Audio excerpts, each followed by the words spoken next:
of children used to drop out from our system. That is, a good number of repeaters are there. Everyone is not retaining.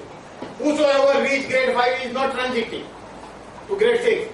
So these all are the policy: universal elementary education, universal access, universal enrollment, universal quality of education, universal retention. These all are policy. We want to achieve it. But unless until this is reflected in the data, we cannot say that the number of instruction days in Maharashtra or other states is 220, or we do not know. So kindly give emphasis this year that the number of instruction days are not, if it is really less than in 2 digits, let it be 2 digits, but please check it and see whether it is true to extent possible.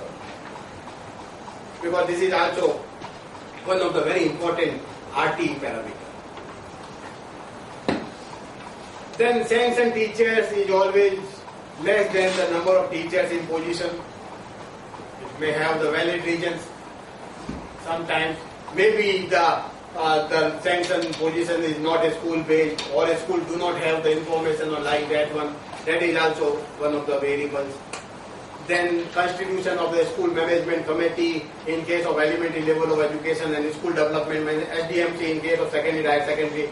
Many places the information is not correctly, optimally being supplied, or the composition of SMC or SDMC is also not properly supplied to our database.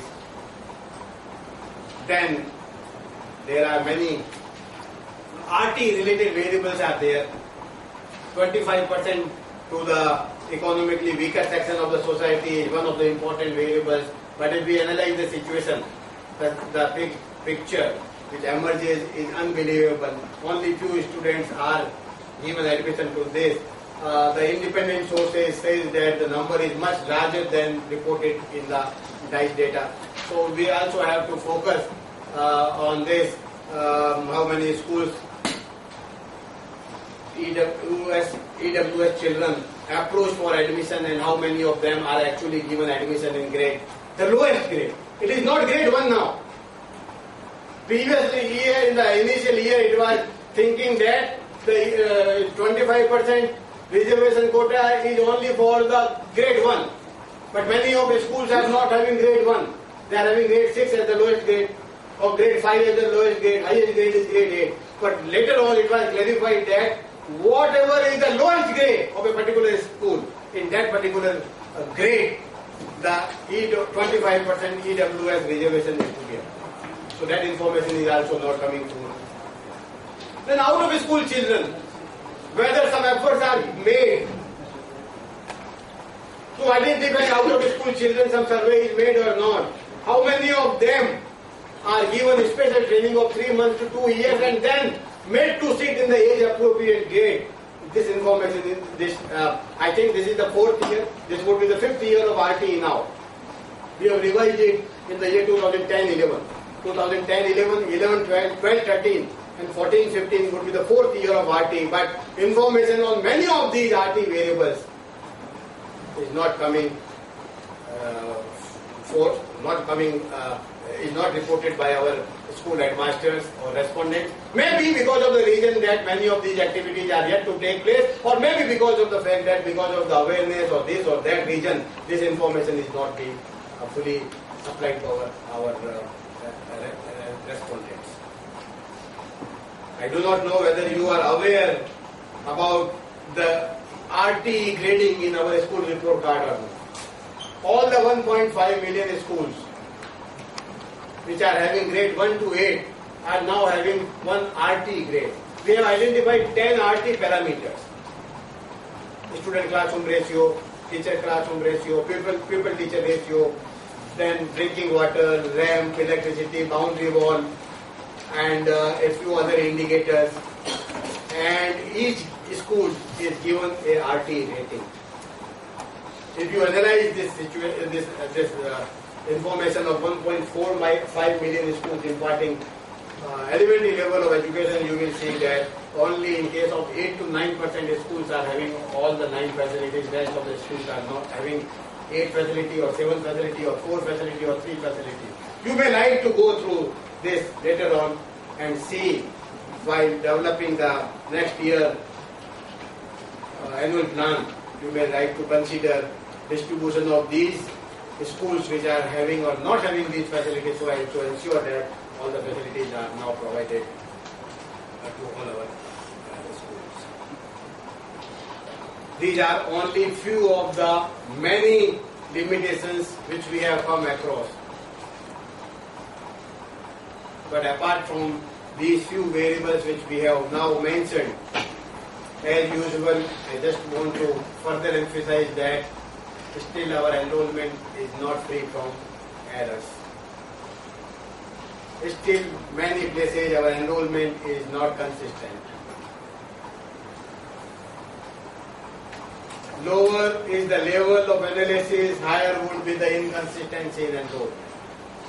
If we analyze the enrollment over a period of time or in a particular year at the school level, we will see that enrollment has gone down. If there are valid reasons of decline in enrollment, absolutely no problem. If enrollment in a particular grade, let us suppose 2 is more than enrollment in grade 1 previous year and there are valid reasons, we don't have any problem. But we should know the reasons.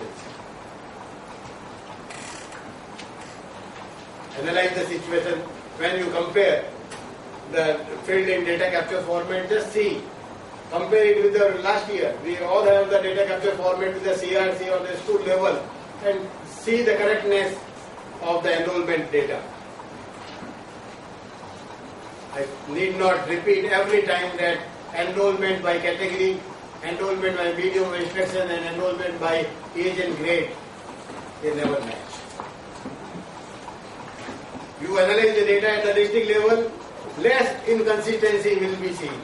If you analyze at the state level, much less inconsistency will be seen.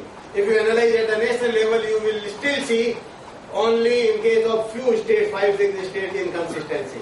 But we know that if we analyze the situation with regard to the enrollment, all the 3 type enrollment and compare the grade-wise enrollment with the previous grade-wise enrollment, you will see lot of inconsistency in enrollment. This can be checked, verified, corrected only through your efforts and our officers working at the state level, district level, cluster level, and also at the school level. There is no other media through which we can further improve this. This is very important to all of us. Similarly, last year we have added enrollment by religious minority. Other than Muslim, we added Sikh, Buddhist, Jain, Christian and other minorities.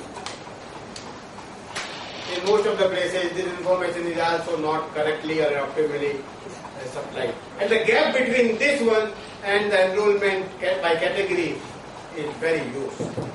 Wide gap is there between the two. Something wrong. Something in many places the enrollment by minority is not optimally supplied by our schools.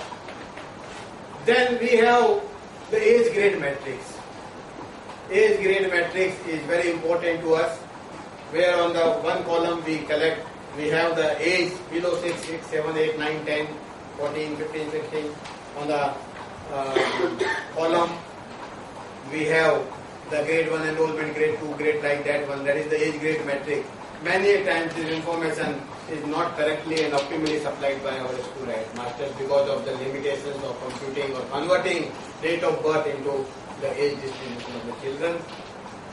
Various methods were suggested and are being used across the country. Some tables are developed by some states. If the child, the age of birth year is less than 2003, automatically it would be less than this or like that one. So some tables, some Excel sheets are also available and which are in practice across the country. You may also like to share it with your school headmaster, CRC and BRC. A few of them are also available at dice.in under the best practices. You may also like to share with us the best practices which you have adopted in your state. Because we want to share, we want to ensure that your best practices reach to all the remaining states. the efforts which you have made should not confine only to your state. Let it reach to all the states across the country so that it will help us in further improving the quality of our data, consistency and like that. These are only a few points for your consideration. At this stage of point, we will continue to add and share with you many other points which will help us in further improving our quality and coverage. This is for now only. And after the tea break, we will reassemble here and see what is the program for the next 2 days. And we also want to your contribution in sharing your experience with us so far as the software is concerned, how you use the software, what are your suggestions with regard to data entry or generation of the data into the next year data, or printing of the data capture format, or data entry, or consistency, or report module. So after tea break, I will request you to give your names for some of the themes so that you can also highlight, come here and present how you use the software in your state and what are your suggestions. Apart from this, we have also kept a session where you can present your state position with regard to a number of points which we have highlighted, we have shared with you, which I mailed to you. Again, it is also presented in the information note, and we will see how best we can utilize this information. More specifically, the planning for the 2 days, we will discuss and share after the tea break. Thank you very much. And we will also take your opinions, your suggestions, your comments, your observations. So with the sole objective to further streamline the data collection during the year 2014-15, which can be improved only through your active participation, which is very active during the last few years. And we ensure that you will continue to play a very important, vital role in the coming 2014-15, the 30th September 2014 as the state of. Thank you very much for giving